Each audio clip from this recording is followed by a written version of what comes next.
Picture this. The fires that ate the city are almost out. The smoke hangs low, sweet with grain, bitter with ash, heavy with something you don't have words for yet. Soldiers move like shadows through courtyards, past toppled idols and trampled carpets, past the shattered doors of rooms where people tried to make themselves invisible and failed. When the counting starts, because empires always count, the loot is separated into tidy categories: gold, silver, silk, spices, horses, artisans. And then a category that isn't written on any manifest, but everyone understands: people. Age first, skill second, status third. And finally, the part the victors never mention in official tallies, though it's the one everyone remembers: the living currency of women and girls, marched into lines and marked by eyes that calculate value with terrifying calm. The highest born are claimed first, not because of beauty alone, but because blood is a language in this world, and taking a lineage is a way of silencing it. A brief note before we go further, because honesty is part of respect. What follows includes sexual violence and coercion. There's no way to tell this story without acknowledging what Conquest did to bodies as well as to borders. We won't be graphic, we will be clear. When people hear Genghis Khan's sexual practices, they imagine either lurid myths or cartoonish numbers. But the truth is more chilling because it's so rational. For the man who stitched a step of rival clans into a single machine and then pointed it at the world, sex was never private. It was policy. Marriage was a treaty. A consort was a seal on that treaty. A night in a tent could be the difference between a tribe's survival and its extinction. What terrifies isn't that one man had appetites. What terrifies is how those appetites were organised into an instrument of rule. Start at the beginning, before the world called him Genghis. Temujin is a young man whose wife, Berta, is stolen by enemies, the Merkits, carried off into the dark. The secret history of the Mongols says he rides with blood in his mouth to get her back, allies with men he once hated, breaks the Merkit encampment, and recovers her. Months have passed. Berta is pregnant. The child, Joki, will always carry a whisper that he is not Temujin's son. Temujin insists he is. He raises him as his own. But the rumour never dies. It coils beneath every decision he makes about succession, loyalty, and the control of women within his orbit. Imagine leading an empire and still hearing, in the corner of every council, the soft hiss of doubt. Whose blood is this? On the steppe, marriage was many things at once. Alliance, economy, ritual, and yes, desire. Polygyny, multiple wives, was normal for men of rank. So was the levirate. When a man died, his widow could be taken by his brother or another kinsman to keep her and her children inside the clan's protection. Wives weren't cloistered. They ran their own camps, called ordos, commanding herds, servants, and soldiers. They could travel, negotiate, and wield power, especially when their husbands were away at war. A great Khan's senior wives, like Berta, controlled property and personnel, dispensed justice in their domains, and acted as nodes in a web of loyalty that bound dozens of tribes. At the same time, power moves on rails laid by violence. Women could be agents and they could be spoils. Both can be true in one system. Once Temujin becomes Genghis Khan, these norms scale. He marries for love and for strategy. Berta remains his chief wife, the mother of 4 sons whose lines will carve the map. He also marries from powerful clans: Kulan of the Merkits, Yesugen and Yesui of the Tatars, to bind former enemies into his order. Each wife receives her ordo, her people, her responsibilities. But alongside these ranked marriages is a second system that runs colder: the seizure and redistribution of women from conquered populations. In city after city, Jongdu, Bukhara, Samarkand, chroniclers describe the same drill. The elite are separated and presented. The most exalted are set aside for the Khan. Others are allotted to princes, generals, and then to ordinary soldiers as rewards. This is not chaos, this is policy.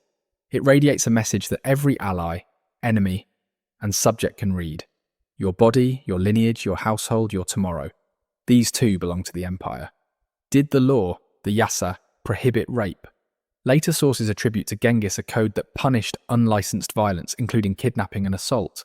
In his own ranks, discipline could be lethal, A soldier who took what the Khan had not allotted risked execution. But unlicensed is the key. Under this regime, what made an act lawful or outlawed wasn't morality in the abstract, it was permission. A yes from above turned theft into tribute, enslavement into a gift, assault into state business. It's not that he stopped his men from doing these things, it's that he decided who was allowed to do them, when, and to whom. That is the difference between a mob and an empire. Here is one of the darkest practices, repeated like a signature across campaigns, the appropriation of the wives and daughters of defeated rulers. To claim a king's consort is to write your name across his coat of arms in ink that never dries. It erases the old order twice, once in the ruined palace, and once in the genealogies that follow. A woman's body becomes a palimpsest, where one dynasty is scraped away and another written over. The message to the living is simple. There is no sanctum I cannot enter. There is no border between private and public. I will not cross to demonstrate that your world is now mine. Another is the redistribution of captives at scale. Compassion is not the point here. Order is. Artisans are spared and sent east to build cities. Scribes and merchants are spared to run new markets. Women and children are counted, sorted, and assigned. A commander who obeyed well might receive households as his share, wives, concubines, servants. A soldier who distinguished himself in assault might be given a girl of such and such a family. Notice the language in many chronicles. Given, allotted, presented, as if a person were a pattern of brocade. This is what state power does to language. It turns people into nouns that fit in lists. And yet, within the core of the Mongol court, women of rank wielded real, documented authority. Berta's ordo functioned as a parallel government. After Genghis's death, senior widows and daughters-in-law steered succession and policy. Some acted as regents for young Khans. This is the paradox that makes the subject more than a simple indictment. The same system that empowered elite women drowned the nameless in a tide of coerced intimacy. A world where a queen could command armies coexisted with a world where a captive girl disappeared into a caravan and lost her name at the first camp. If you want to see how deliberately this was used, watch the timing. Just after a city's leaders are summoned to bow and offer keys, just after the treasure is weighed, comes the presentation. A formal showing of the city's noblewomen to the victors. Chroniclers record names because names matter in diplomacy. Did you notice? The obscenity is dressed as ceremony. The political theatre blurs into the private, until the line between them is not just crossed, but erased. You might be tempted to comfort yourself with the thought that this is just medieval cruelty, that every conqueror did the same. Many did, but two differences matter here. First, scale. The Mongol machine moved fast, crushed cities in weeks, and replicated its practices from the Yellow River to the Caspian. What is episodic elsewhere becomes systematic here. Second, integration. The sexual economy of conquest isn't a byproduct. It's integrated into logistics, reward structures, and alliance making. It's in the ledgers, not the margins. So what did it feel like to be inside this system, not as a chronicle entry, but as a person? The easiest answer is silence, because most who experienced it left no words. The few we glimpse hover at the edges: a kidnapped wife who becomes a senior consort and then a power broker, a royal daughter paraded as a prize, a nameless captive assigned to a soldier who will ride again at dawn and never ask her name. If you want a single life to follow, take one the sources half remember. A noblewoman of a shattered court, presented with other survivors to the conquerors, chosen for her lineage, and moved into the orbit of the great Khan. She enters a world of tents that function like palaces, of discipline so absolute it looks like quiet, of favours given and rescinded with a gesture. Her tomorrow is already scheduled by people who learned a long time ago that the most efficient way to control a future is to control a womb. And so we return to that smoky courtyard and the line of captives advancing toward a dais where decisions are made in a language of nods and glances. We watch one woman step forward, listen to the names whispered behind her, feel the gaze of a man whose empire now includes her breath. If you can bear it, follow her into the ordo, into the machinery that turned intimacy into empire. Because inside that machinery, you will see not only what was taken, but how and why it was turned into power. Inside the ordo, the air shifts. Smoke becomes the sweeter scent of mare's milk, warming in a pot, leather and wool, and sun-baked felt. The doorway is low on purpose. You stoop to enter, and the world compresses to rugs, chests, a painted shrine, a bed curtained with blue cloth, a line of saddles stacked like trophies. Everything has a place and a rule. At the threshold, names are taken down by a scribe whose brush never trembles. Your father's name, your mother's clan, the city that burned, the titles that no longer apply. Someone chooses a new name that fits the camp's tongue. You are presented to older women who know exactly how to file a person into a system. Which tent, which tasks, which silences. The teaching starts that day. How to tie your hair the step away. How to pour drink with your right hand and never your left. How to greet the rising of the day with a bow toward the standard of 9 white tails fluttering on a pole like a tame storm. An ordo is a household, and a household is a government. Every senior wife runs one. She commands herds, cart, guards, cooks, cupbearers, seamstresses, and a web of lesser tents that stretch like a village around her chief gear. She keeps ledgers of animals and people. She hears petitions, settles disputes over pasture, assigns punishments for theft. When the great Khan rides out, he leaves a world behind that keeps his world from falling apart. At night, when the riders return, the ordo is a city in miniature. Coins clink, strings are tuned. The bones of lambs crack between teeth, and orders pass in low voices. Somewhere in that noise, your life is negotiated again. He does not live in one palace. He rides between them. Each primary wife holds a season. Each season, a court. Berta's ordo is winter, and with it precedence. Others hold spring grasslands, autumn riverbanks, summer heights. His path is a loop that is also a schedule of intimacy and favour. A night is not only a night, it is a signal to men who watch the balance of influence like falcons watch the wind. The guards count how often he visits. The steward notes which gifts he sends ahead. The whisperers measure the tilt of his attention by the laughter heard through canvas. In a different world, this would be gossip. Here it is data. This is the part that is hardest to say and most necessary to hear. Reproduction is policy. The sons of a chief wife inherit credibility as well as blood. The sons of lesser wives inherit names and herds, but not the same gravity. Daughters are not dowries, they are treaties in human form. When the great Khan gives a daughter to a subordinate king, he does not give her away. He plants a flag in that man's household. The husband becomes a Goragan, a son-in-law of the imperial line, and with that honour comes a leash. He supplies troops when called. He visits the court often enough to stay watched. He knows that any slap given to his wife is a slap aimed at a dynasty that can cross deserts to answer it.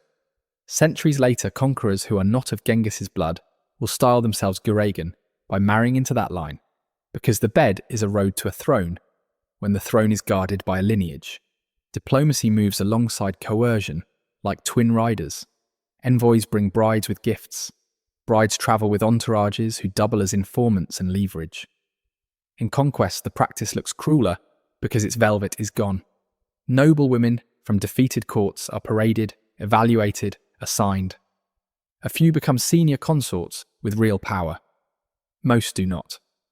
A chronicler might record a name if it matters to a treaty. Otherwise, a phrase stands in for a person. Some maidens of great beauty, many daughters of princes. The language is the point. It abstracts until the reader forgets that each dot in a list had a voice. Discipline inside the ranks is the justification the system uses to make itself feel lawful. Later Persian writers speak of a code, the yasa, that punished rape and abduction among comrades with death. There is evidence that a soldier who took a captive not allotted to him could be executed, his share redistributed, his name struck from rolls. But notice what punish means here. It does not mean protect the vulnerable. It means protect the prerogative of the allocator. Violence is not stopped. It is organised. A yes from the top turned the worst thing that can happen to a person into an item in a ledger.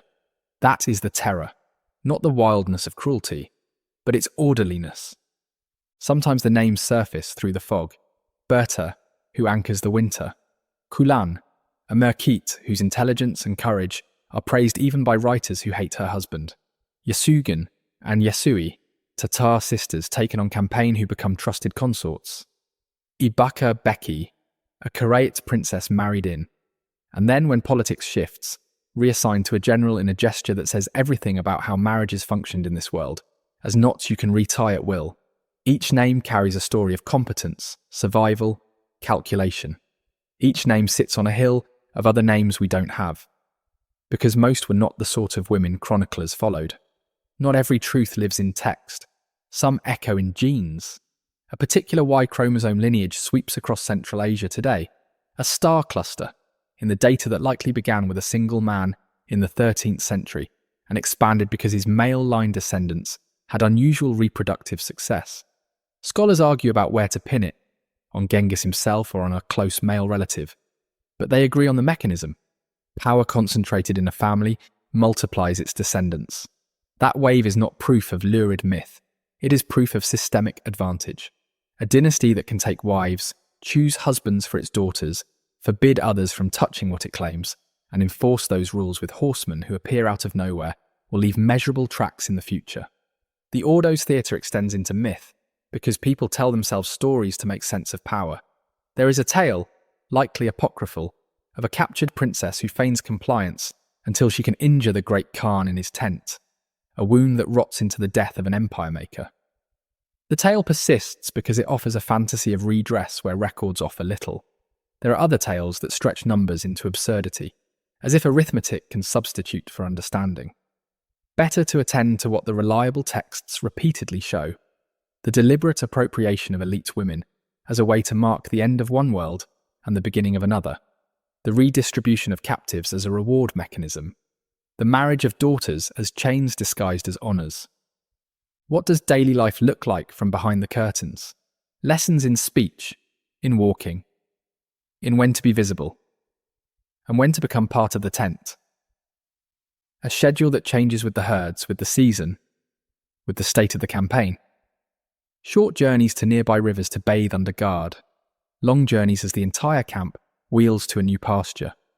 Nights when you are summoned, and nights when you are forgotten. Old women who have made a science of survival advising you on when to speak and when to swallow your words.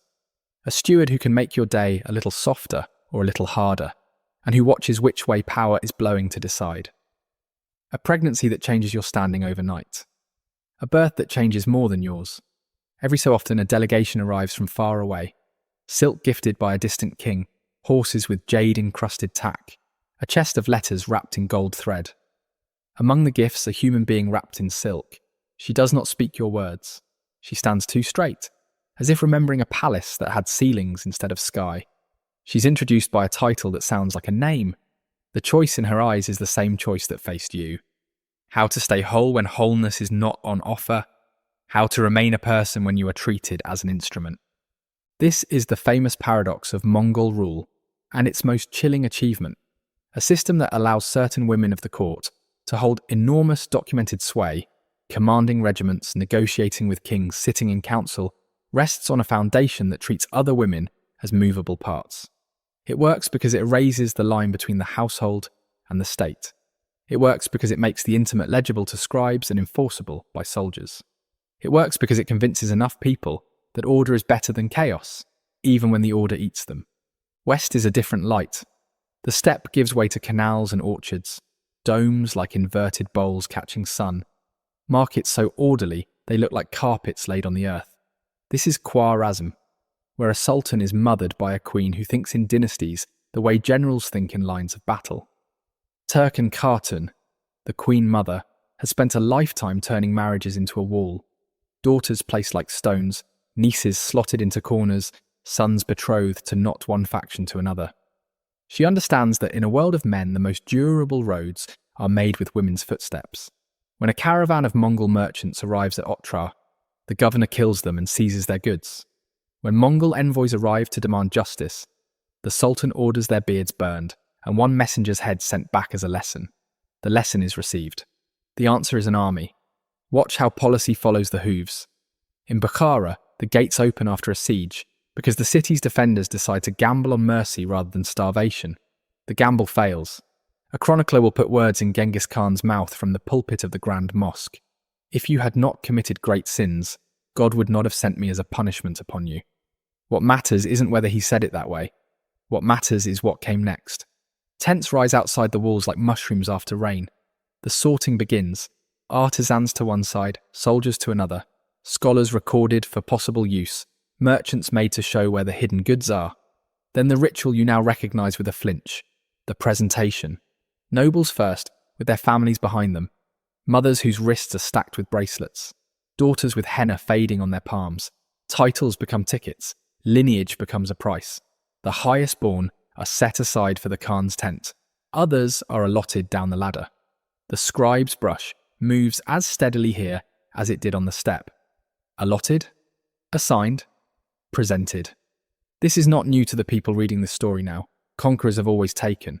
What is new is the speed with which the practice repeats. Bukhara, then Samarkand, then Urgench, like a stamp applied to wax before the seal, cools. In Samarkand, defenders lock their armour. Then, when the walls shake, some throw open the gates and declare themselves friends. The city falls more with a sigh than a scream, and the list-making resumes. Among the treasures catalogued are people who, yesterday, could command from balconies over courtyards that smelled of citrus. Today their names are weighed like silver. You see the same choreography because the Mongol machine works best when it repeats. Present, evaluate, assign. The details change, the mechanism does not. Turken Khatun reappears at the edge of the narrative like a shadow in a doorway. She tries the same art that once built her son's realm. Marriage.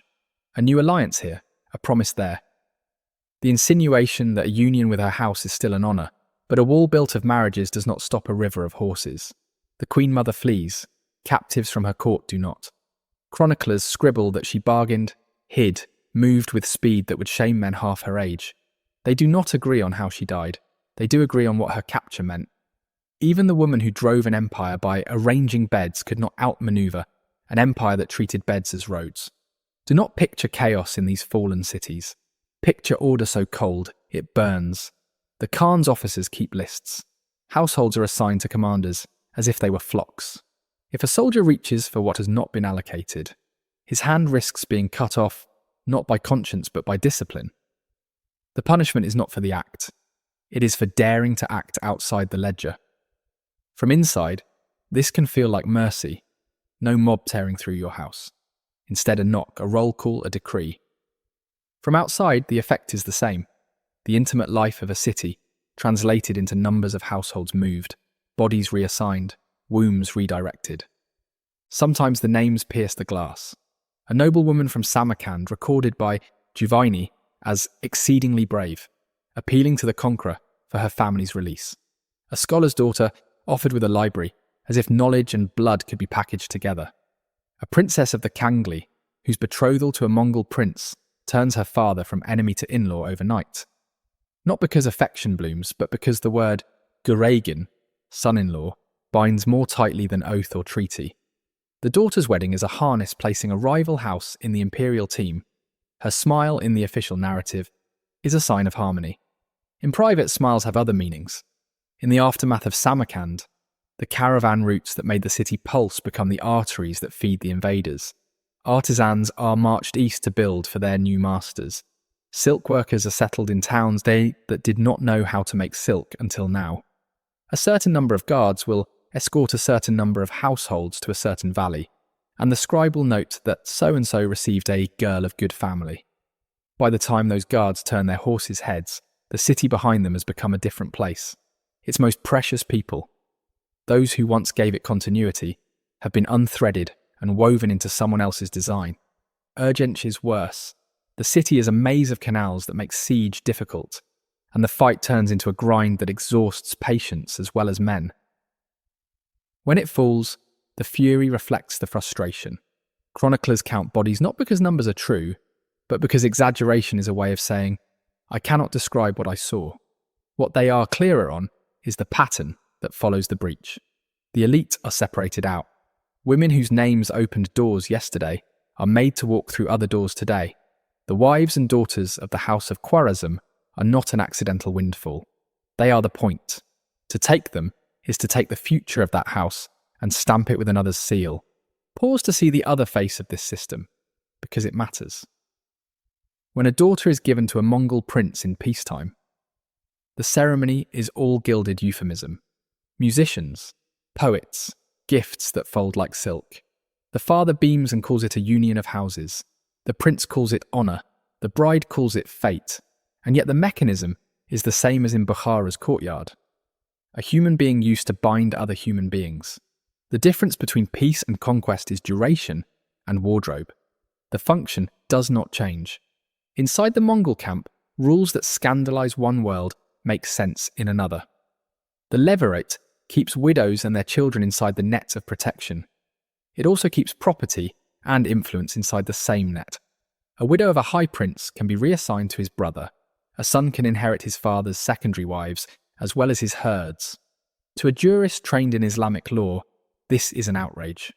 To a steppe elder, it is prudence. The clash is not only of armies, it is of grammars. The conjugal, the filial, the political, the economic. Mongol practice uses one word for them: necessary. Every time the empire folds a new people into its order, the order adjusts, learns, sharpens. Scribes trained in Persian chancelleries invent phrases that make Mongol practices legible to a new audience. Bestowed by favour. Joined in alliance. Taken into the household of the Khan. The euphemisms cross languages faster than caravans cross deserts. Somewhere beneath the polished words is a cart creaking under a canopy. And inside the canopy, a person whose life is split into before and after. What about love? It does not disappear just because power is loud. There are marriages inside this machine that begin in strategy and end in attachment. There are nights when laughter inside a tent is not measured by stewards, when a woman who has learned how to survive finds a way to live. There are children who are kissed because they are children, not because they are heirs. But when we talk about practices, we are not counting secret smiles. We are tracing the structure that decides which smiles are possible. The map spreads, and the pattern spreads with it. Cities fall, and in each city the same cold ceremonies are performed. The men who run them tell themselves that this is civilization marching forward, that they are bringing order to chaos. The people inside the order understand that the price of a paved road can be a life repaved. Before long, the loop closes back on the steppe. A new wife arrives in the winter ordo. She walks carefully, eyes absorbing rules you now know. Behind her, another caravan inches east, bearing weavers, stonemasons, scholars, and a 14-year-old who used to watch swallows nest under a mosque arch. The machine is working as designed. East is a different cold. The wind off the plains hits walls instead of grass, and rebounds down stone alleys that smell of soy and smoke and the faint sweetness of sandalwood. The roofs glitter with glazed tiles like scales. Watchtowers punctuate a horizon that used to mean safety. This is Zhongdu, the Jin capital, a city that learned to turn warfare into ceremony. Drums on the walls, banners along battlements, arrows catalogued like spices in storerooms. When the siege tightens, the court plays the only card it has left that might buy time: a bride. Heikin, the word is older than the city. Peace by marriage. Send a princess to a steppe lord with gold and horses and promises stitched like clouds on silk, and call it harmony. The Jin emperor's envoys ride to the Mongol camp with an escort that looks like a small palace on the move. The palanquin is lacquered so smooth it reflects faces as the bearers sway. Inside is a royal daughter whose name the chronicles blur behind a title. Princess of the Jin house, wrapped in brocade that will not be hers much longer. She is presented to Genghis with bows and rehearsed phrases. The treaty is parchment and ritual, but the hinge it swings on is human. The message on both sides is clear. From the court, we acknowledge your power. From the Khan, I accept your acknowledgement and your blood. For a moment the city breathes. Tribute is measured out. Bars of gold, lengths of silk, a set number of horses and hawks, a promise not to move the capital. Then, as soon as the Mongol columns pull back far enough that people let themselves sleep, the court breaks the promise. The emperor flees south to a new capital, Kaifeng, and leaves Zhongdu to its fate. The answer comes on hooves. In 1215, the city that tried to buy time with a daughter pays in full. When the outer wards go, they go like paper. The inner city holds longer. And then it doesn't. Fire leaps from roof to roof as if it finally remembered how to be wind.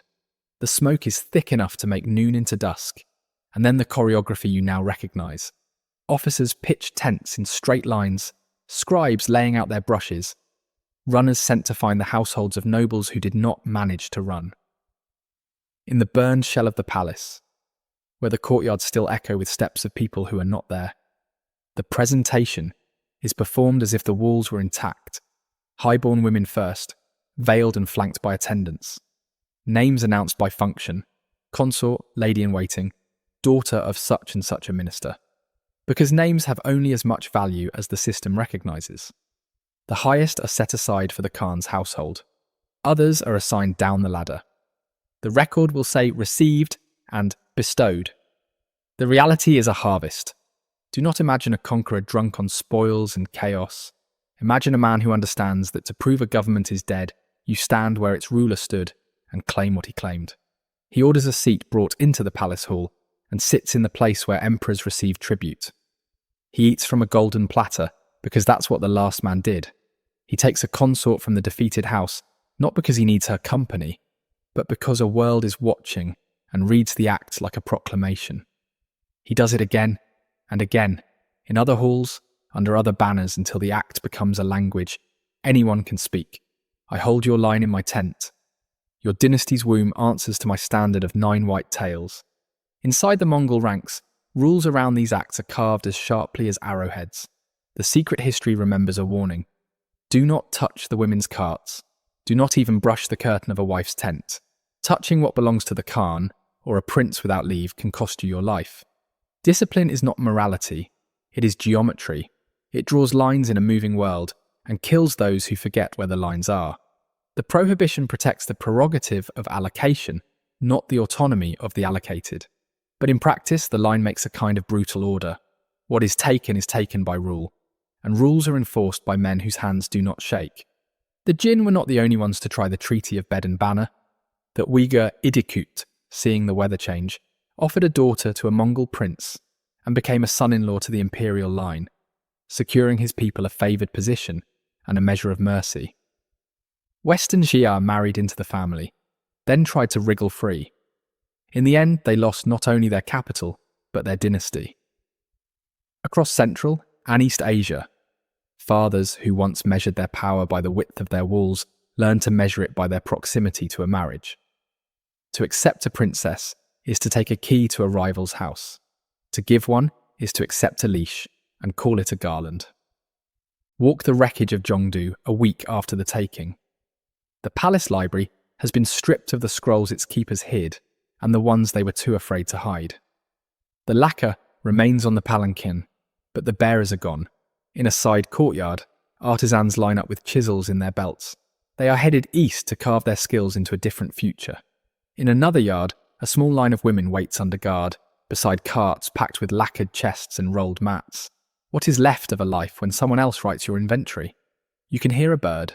It is wrong to hear a bird in a place like this, and yet you do. There is another story the sources like to hum just under the melody. It says that in the last campaign against the Tangut, the ruler of Western Xia offered his daughter to Genghis to slow the inevitable. It says she hid a blade or her rage, or both, and struck him in the only part of a conqueror's body that does not wear armour. It says the wound festered, and a world shifted. Believe the emotion, not the detail. The historical Genghis likely died of illness or injury on campaign. The story endures because even centuries later, people wanted a woman to have the last word in a narrative that gave her so few. Myth fills the spaces where record cannot bear to sit. Step back from individual cities, and you see a pattern drawn so large it is easy to mistake for landscape. In the East as in the West, the appropriation of elite women signals conquest accomplished. The redistribution of captives organises loyalty. The marriage of daughters manufactures sons-in-law who act like bolts through boards that would otherwise pull apart. The practices terrify not because they are savage, but because they are comprehensive. They do not ask, do you desire? They ask, are you useful? If the answer is yes, the system figures out where to place you. If no, it figures out where to place you anyway. Does anything soften this? Some things sometimes. A princess who enters the imperial house by treaty can find real status, a court, an ordo, a voice in council, even a form of safety relative to the storm outside. A captive of high birth can leverage education, languages, the ability to read a room into a future that is more than survival. Children born of these unions grow into people whose letters and edicts bear their mother's schooling. But when we talk about practices that scare, we are talking about a machine that treats the intimate as a public utility. By the time the smoke from Zhongdu's fires thins, the empire that fed them has boundaries that can be sketched on a map and habits that can be predicted like seasons. The next campaigns will carry those habits along river valleys and over passes to new courts with new rules. And here, a pivot. If you want to understand how deeply these practices were welded into Mongol rule, look at what happens after the man at the centre dies. Watch the women he married and the ones his sons married step into the space between thrones. Watch how the same system that turned people into instruments also created, paradoxically, some of the most formidable political actors of the age, who happen to be women, and how they used the grammar of marriage to govern an empire of men. He is gone. The felt-wrapped cart moves at night, wheels muffled with straw, guards riding with faces shut the way you shut a door. Somewhere, a burial none will later find. In the morning, the camp wakes to a world without one heartbeat at its centre, and discovers that the rhythm continues anyway. The sons sit in a ring, the banners planted, the air thick with breath that smokes and words that do not. Behind them, a half-ring of women who know as well as any commander how power migrates. The machine outlives the man. What he did with horses and arrows, they will now do with lists, marriages, and time. The will names Ogedai Great Khan. The steppes grammar takes over. The youngest son, Tului, holds the hearth, the winter ordo, and for a time the regency while the Kurultai gathers. It is a moment when households determine empires because households are governments here. Wives and mothers and daughters-in-law become conduits. Who sleeps where? Who eats with whom? Who is summoned softly after nightfall? If you still imagine politics as spears and shouts, you will miss the most important decisions of the next decade, because they are made in courtyards with steaming bowls of mare's milk and in tents where the curtain lifts to admit one person and exclude another. Ogedai rules, drinks too much, conquers more, appoints ministers who skim and a few who save, and then dies in 1241 on a campaign that is supposed to keep the world afraid. The empire pauses again, and a widow steps forward with the poise of someone who has been waiting and preparing for exactly this hour. Toragena Khatun, senior wife of Ogedai, takes the reins not as a courtesy, but as a fact. She dismisses her husband's favourites and installs her own. She elevates a capable Muslim administrator in the West, a cunning woman from Khwarazm in her inner circle, scribes who can turn her wishes into edicts that ride the postal roads. She calls a Kurultai when she is ready, not before. Because timing is a weapon too, the riders who bring her letters pass caravan trains carrying textiles, captives, artisans, and sometimes brides moving toward marriages that have already changed borders on maps. Her project is simple and lethal: secure the throne for her son, Guyuk. To do it, she uses the same grammar that made the Mongol Empire. She allots posts the way generals allot horses. She punishes men who take without her permission, not because the taking is wrong, but because permission is the only law that matters. She pulls on marriage ropes. A daughter here promised to a valuable cousin, a concubine there redistributed under the levirate to knit factions together, a politically inconvenient widow reassigned in a way that neutralizes her kin. When rivals complain that she is a woman and therefore unfit to rule, the complaint lands like a feather in a forge. She has what counts: the ordos, the guards, the seal, the people who open your tent flap or do not. In 1246, on a plain crowded with felt palaces, she produces the outcome she intended. Guyuk rises as Great Khan. Across the empire, another widow works with a different style and the same materials. Sorghaghtani Beki, wife of Tului, and mother of 4 boys whose names will shape continents, Monka, Kublai, Hulegu, Arik Böke, declines the levirate when it is offered, refuses to be folded back into another man's tent, and instead builds a polity around her sons. She learns the tax systems of the lands she touches, speaks to Nestorian bishops and Muslim jurists and Chinese scholars, with the courtesy of someone who knows that belief can be a bridle if you fit it gently. She does not command armies, but armies move when she speaks. She arranges marriages for her sons and daughters that tie them to allies she values. She keeps faith with her late husband's brothers, while keeping a ledger in her head of who owes what to whom and how to make them pay. The terror in this period is not spectacle, it is saturation. The grammar of appropriation and alliance moves everywhere at once. In the north and west, Batu rides through the Rus principalities, and behind the burning towers come the usual carts: artisans, boys old enough to train, girls young enough to be assigned. Princes swear oaths and sometimes send kin as hostages or brides to the Jukid camp, because family is the cord that keeps a vassal's hands tied when a promise would otherwise snap. In Persia, the Ilkhanate will be born under Sorghaghtani's son, Hulagu, and beside him will stand a Christian queen of Karaite blood, whose title opens doors in churches from Tabriz to Maragha. She did not arrive as a volunteer. She arrived the way most women of rank do in this empire, as a solution to a problem men defined. Meanwhile, in the central heartland, the levirate hums like a wheel. When a prince dies, his secondary wives can be reassigned within the lineage. To an outsider, this reads as cruelty. To those inside the system, it is continuity. Children kept under the protection of men who are now their stepfathers and uncles, property retained inside the circle, political bonds made to overlap with kinship so thoroughly that the categories stop meaning different things.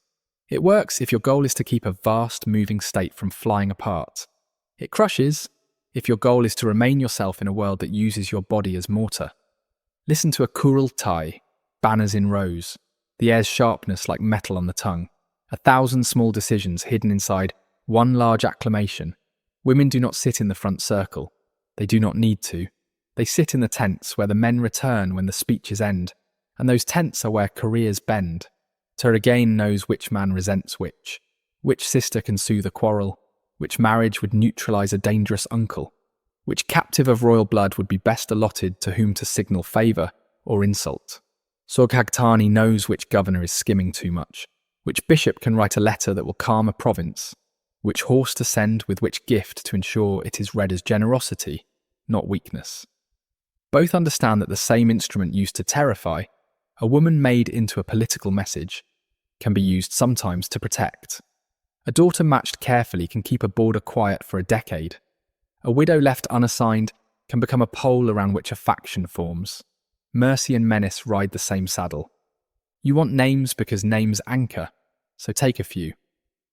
Ogul Kamish, Guyuk's widow, who tries to hold the throne after his death with the pale authority of a regent without the roots Turrigaini planted, and fails before a coalition Sorghaghtani patiently assembled. Chabi, Kublai's chief wife, a woman of Oirat blood who persuades her husband to moderate tribute demands and curb the sale of Chinese into slavery, and whose voice in his ear changes policies in ways that countless lives can feel. Dokes, the Christian queen at Hulagu's side, interceding for churches even as her household grows, with captives from cities that saw their prayers go unanswered. Each of these women exercises agency within a system that manufactures agency for some by extracting it from others. And the numbers that make your eyes widen in popular retellings, the millions of descendants, the rivers of blood, the herds too many to count, are not the point. The point is the repeatable unit of policy, a marriage that leashes a king, a redistribution of captives that rewards obedience, a prohibition enforced not to protect the vulnerable, but to protect the monopoly on violence, a rule that slides wives and widows along family lines like beads on a cord. The empire's sexual practices are terrifying not because they are lurid, but because they are administrative. They are the file folder in which desire is misfiled as duty, and a person becomes a resource with a serial number. Still, even in this machinery, the private can push back. A woman learns the ledgers better than the men who think they own them. A bride uses her lettered hand to write to a governor who trusts her more than he trusts his master. A widow refuses the levirate and, by sheer competence, convinces powerful men to leave her be. A princess sent as tribute turns herself into a patron of scholars, a broker of mercy. A shadow chancellor. Power uses bodies. Sometimes bodies use power back. By the time Monka takes the throne with Sorghaghtani's quiet engineering, the empire is a web of marriages that hold, as well as chains do, and a warren of households where the intimate and the imperial are the same room. The campaigns that follow, to Syria with Hulagu, to Dali with Kublai, to the Riverlands with Batu's heirs, carry the same grammar forward. In every new conquest, officers will make their lists. In every new palace seized, a presentation will be arranged. In every new alliance, a daughter will be offered, a son-in-law created, a leash disguised as honour looped over a throat that learns to call it a garland.